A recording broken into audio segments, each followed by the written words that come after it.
Hi there, welcome to the video. Today I'm going to show you how to disable access to control panel in Windows 10. Hope you find this guide useful. If you do, please help me out by subscribing to my channel. Okay, so on your Windows 10 machine, you might want to block access to control panel for all users. So if you click on the start menu, and if we just type in control panel, so I can show you that I can get in it now, and you can obviously select any of these programs. So if we close that down, if you want to restrict somebody going into there, if you click on the start menu, type in gpedit.msc,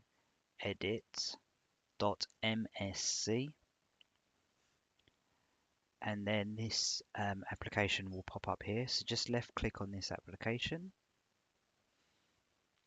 and if you double click on user configuration, administrative templates, and then control panel, there's an option here, prohibit access to control panel and PC settings.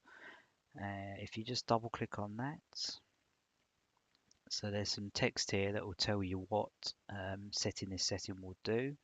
So we want to select enabled, click on apply and then OK.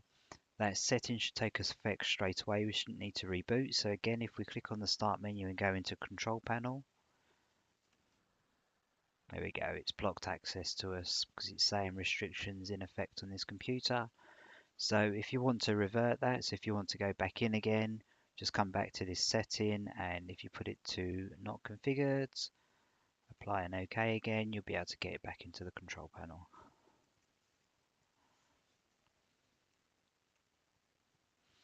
Okay, if you've got any questions about this, please post it in a comment below and I'll be sure to help you out. But thanks for watching, and I'll see you in the next video.